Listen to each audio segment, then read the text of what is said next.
Welcome to the Reconstruction Part 1. No conflict that causes such loss of life and property as the Civil War can pass away without at least some bitterness and hardship. Again, in terms of human life, the Civil War was the costliest in American history. Our great nation is faced with the difficult task of rebuilding the Union, and it will take many years to complete. This period in American history was known as the Reconstruction era, dating from 1865 to 1877. The Civil War proved that our nation was somewhat indestructible, and it eliminated the curse of slavery, which was a glorious thing. But just how severe were the costs to our nation, you might ask? Really, how bad was it, rats? Well, the cost was unconceivably great. First, 600,000 Americans died. I have a link that you can look up of all the deaths from American wars, and you can see that the death toll from World War I and World War II combined still fall short of the deaths from the Civil War. Furthermore, there is also a number of uncounted men who were permanently disabled and disfigured. So in all, it perhaps cost the country 1,000,000 lives. And let that sink in, because that number should shock you. But equally severe, it left a national debt of nearly $3 billion, which is astronomical for that time. This also leaves our paper currency almost completely worthless. Now, how do you rebuild the Union after something like that? So, what would you propose to rebuild the country? With such high costs, is there really a best way to heal the people? Let me add a few more thoughts. Much of the South was in poverty by the end of the war. You had mansions destroyed and burned, bridges ruined, literally beggars, orphans, and there's wounded everywhere. In the South, think about this, every abled man between 16 and 70 was called to join the army. In fact, Grant said of that fact, they robbed the cradle and the grave. Now, with that said, Northern troops will stay occupied in the southern states for many years after the war, and for obvious reasons. But I leave you with a couple questions on that sheet that you have. Besides the death toll, what were the other severe costs of the Civil War? And also, when you look back, do you think the Civil War was the best or only way to end slavery?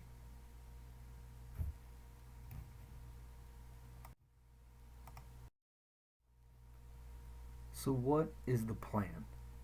I mean, what is Lincoln's plan, rats? Lincoln's hopes can be summed up with this quote that you see on the screen: with malice toward none, with charity for all. And Lincoln is pretty incredible here in his treatment of the South. I mean, it really shows what an incredible leader he truly was. And his successors will not be nearly as effective at bringing healing and restoration. And one of them was General Ulysses S. Grant. But Lincoln did not plan executions for treason to further destroy the South. In fact, about 175,000 captured Confederate prisoners of war were set free on parole. Now, even taking this to heart, though, what is going on in the minds of many in the South? Well, basically, you have bitterness and hatred that ran deep and wide. And here's why. Almost every family had lost a brother, a father, or a son. There are many maimed men everywhere, constant reminders of death, destruction, and the cost of the war. Also, houses had been lost, while others had been looted and burned to the ground. There was also a small commercial panic in 1866. So it will take generations before some families could even speak kindly at all of the North. So, taking that into account as well, with all that said, Lincoln wanted the healing and restoration to happen as quickly as possible. So, he does look for a speedy readmission of these seceded states. Couple questions. How would you propose to rebuild the country? Give me some examples. And also, do you agree with Lincoln's policy of treating the South the way he did? Not everybody agreed. What do you think? And with such high stakes, great stakes, and high costs, do you think there was a better way to bring healing?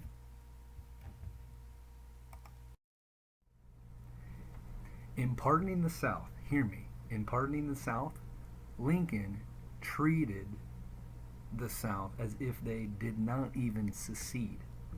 So technically, in his mind, the southern states did not need to even be readmitted.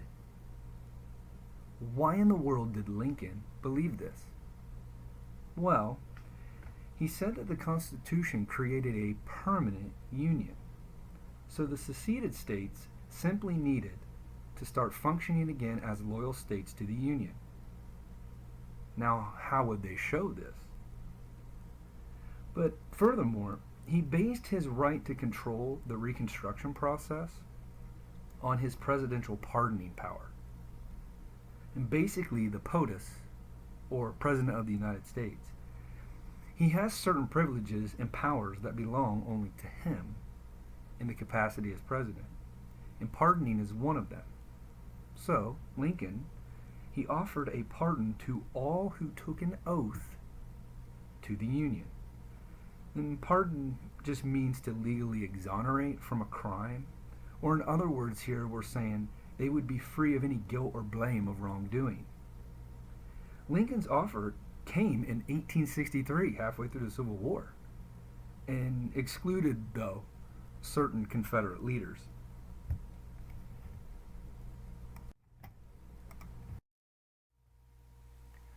So what is this 10% plan?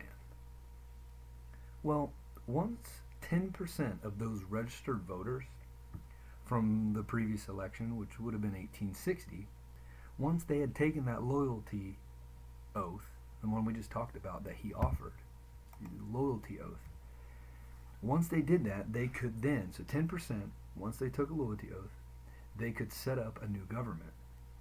And these reestablished governments, though, were required to ratify the 13th Amendment, which outlawed or abolished slavery.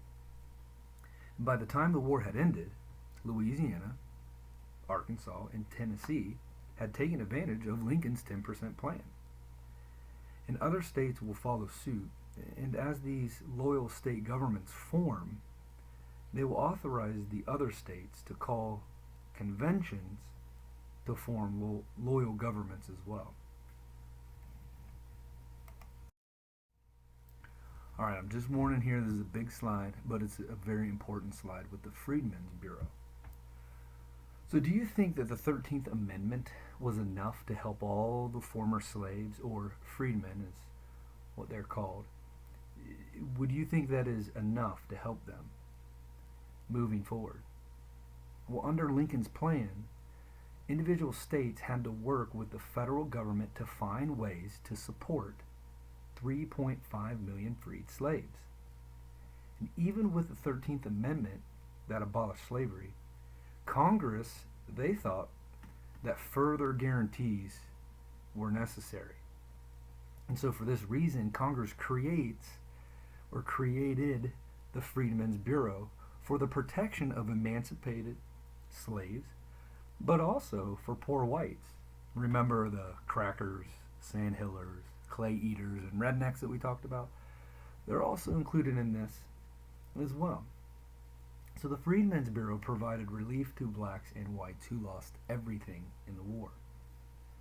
So Congress, it passes a civil rights bill that guaranteed to blacks the rights of citizenship. So this is basically the 14th Amendment, and this came in 1868. It also demanded that every candidate for office in the southern states to be able to swear they had not taken part in secession. This oath was called the Ironclad Oath. Furthermore, another provision was added to the 14th Amendment that stated if any state tried to deprive its black population from voting, it would lose its representation in Congress. But by the way, this provision has never been carried out or never used. However, this raises an interesting question. How is it then that you have almost 100 years go by and you still need to have a civil rights movement in the United States to end legalized racial discrimination in the United States here? That is crazy. Why? Because black Americans are guaranteed every right as a citizen in the 14th Amendment, 1868, and they had the right to vote in the 15th Amendment by 1870. Sadly, it shows how long it has taken some in our history to bring healing and restoration, like we've talked about, against racial prejudice in our land. This is why we need to be people today who stand up against such injustices. This is something that the Bible declared thousands of years before. Listen, in Acts 17:26, it says that he there is God, has made from one blood every nation of men to dwell on all the face of the earth. And lastly, Lincoln believes that the government should only do what the people cannot do for themselves, and he believed decisions should be made at the local level. He knew that local farmers, churches, and businessmen know that it is best, or what is best for their own communities. So think about that question at the bottom of the page.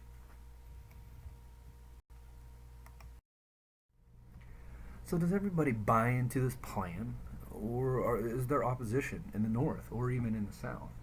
Well, there is opposition in the North. In Congress, they didn't approve the 10% plan.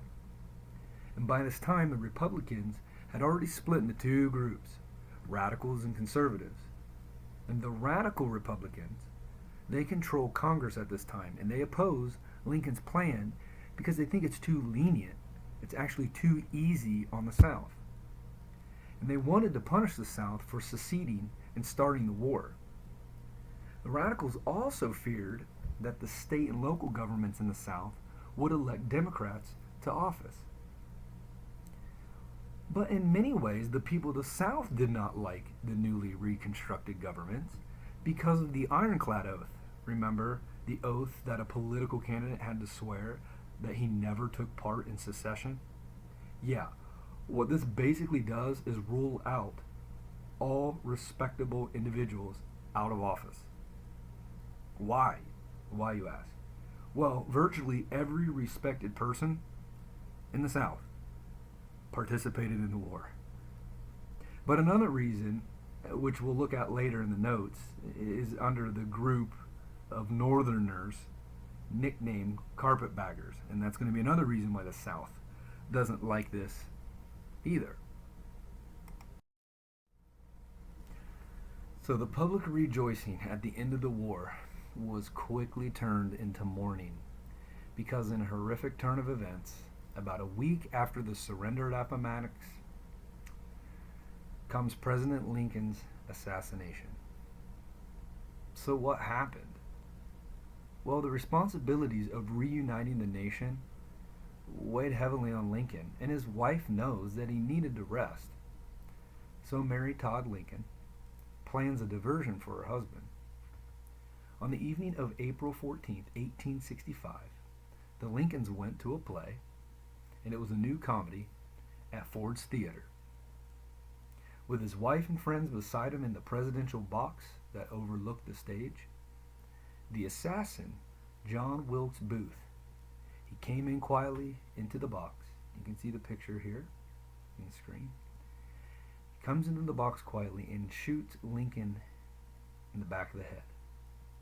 Booth then leaped upon the stage below, shouting, Sic semper tyrannis, which means, so be it always to tyrants. But on the way down, one of his spurs caught in the folds of the American flag that was draped in front of the box.